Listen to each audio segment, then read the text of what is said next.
Hello everyone, welcome back to my YouTube channel. I hope you all are well. Today we are going to discuss a grammar topic that is subject verb agreement. Subject verb agreement बच्चों को कैसे समझाया जाए और इस topic में क्या होता है। अगर हम इसका बेसिकली बात करें तो सब्जेक्ट वर्ब एग्रीमेंट में क्या होता है कि जो सब्जेक्ट है उसके अकॉर्डिंग हमारी वर्ब एग्री करनी चाहिए।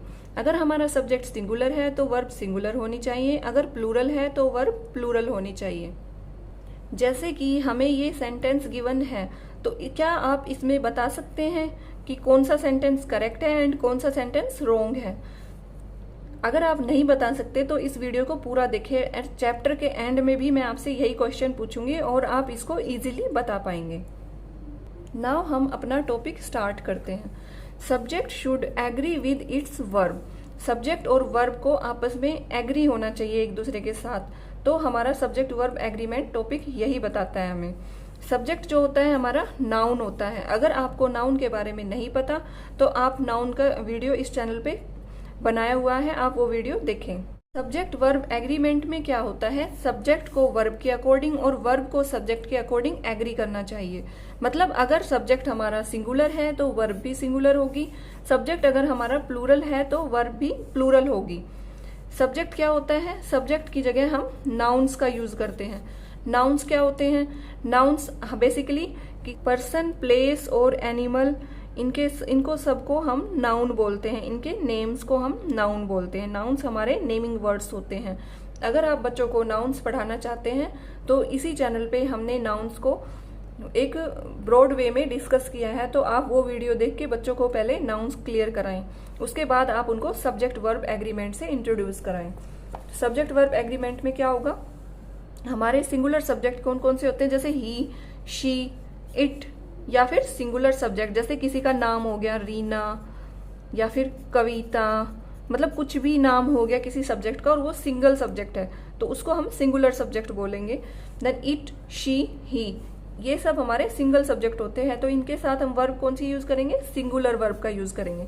और सिंगुलर वर्ब को कैसे बनाते हैं, जैसे हमारे पास प्ले है, ये हमारी प्लूरल वर्ब है, इसको सिंगुलर बनाने के लिए इसके साथ हम एस को ज्वाइन कर देंगे तो ये हमारी सिंगुलर वर्ब बन जाएगी। सिंगुलर वर्ब में एस का यूज होता है। देन बात करते हैं कि प्लूरल सब्जेक्ट कौन कौन से होते हैं। तो प्लूरल सब्जेक्ट होता है आई, आई हमारा प्लूरल सब्जेक्ट है। You, we, they and plural subject जैसे कि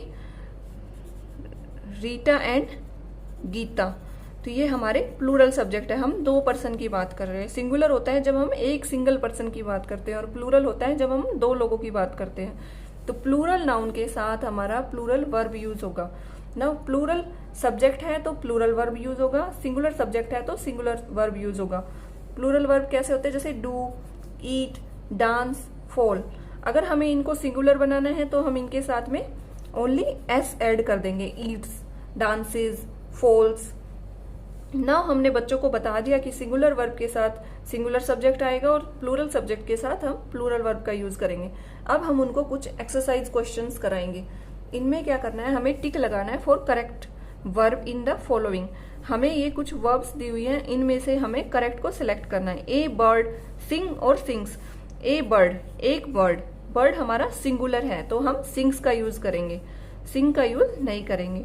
ए गर्ल, डांस और डांसेस। गर्ल जो है एक है, सिंगल है तो डांसेस आएगा, डांस नहीं आएगा। The children play and plays with toys.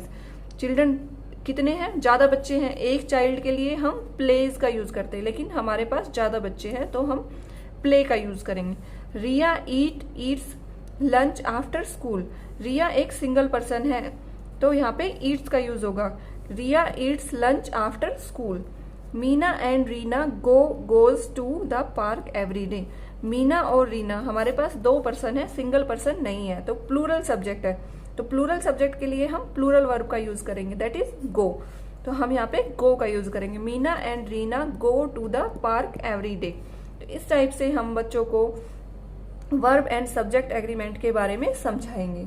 Now हम एक और एक्सरसाइज करेंगे, that is fill in the blanks with correct verb. इन ब्लैंक्स में हमें करेक्ट वर्ब का यूज करना है। The boys is in my class room, fill in the blank clever. तो यहाँ पे बॉयज यूज हुआ है, मतलब प्लूरल नाउन है, तो आर का यूज होगा या इज का? यहाँ पे आर का यूज होगा क्योंकि प्लूरल है, प्लूरल के लिए हम आर का यूज करते हैं। The boys in my classroom are clever, मेरी क्लासरूम के बॉयज क्लेवर हैं। You fill in the blank beautiful in this dress, you हमारा कैसा नाउन है, कैसा सब्जेक्ट है? प्लूरल, तो यू के साथ हम क्या यूज करेंगे? Look, you look beautiful in this dress. Babies fill in the blank with a doll, play का यूज होगा या प्लेज का यूज होगा? बेबीज हम एक से ज्यादा बेबी की बात कर रहे हैं, तो यहाँ पे हम प्ले का यूज करेंगे या प्लेज का? प्ले हमारा सिंगुलर है और प्लेज हमारा प्लूरल है, तो हम प्लेज का यूज करेंगे, सॉरी प्ले का यूज करेंगे, क्योंकि हमारा सब्जेक्ट प्लूरल है तो हम प्लूरल ही वर्ब यूज करेंगे। Then apples fill in the blank in the bag, apples is in the bag या फिर are in the bag? Apples हमारा प्लूरल है तो यहाँ पे आर का यूज होगा, apples are in the bag. Girls fill in the blank a movie together, girls watch a movie together or watches a movie together. Girls watch a movie together, plural subject plural noun verb. Now next है the mouse fill in the blank cheese, mouse single है हमारा, यहाँ पे हम क्या use करेंगे? Likes, mouse likes cheese. The teacher fill in the blank the whiteboard, teacher cleans the whiteboard या clean the whiteboard? यहाँ पे हमारा जो टीचर है वो सिंगुलर है, तो यहाँ पे हम क्या यूज करेंगे? Cleans, teacher cleans the whiteboard, teacher ने व्हाइट बोर्ड को क्लीन कर दिया। तो इस टाइप से हम बच्चों को सब्जेक्ट वर्ब एग्रीमेंट समझा सकते हैं। आई होप आपको वीडियो पसंद आया होगा। वीडियो को लाइक करें, आपको वीडियो से हेल्प मिली होगी तो आप वीडियो को लाइक करें एंड चैनल को सब्सक्राइब करें। Thank you all for watching my video.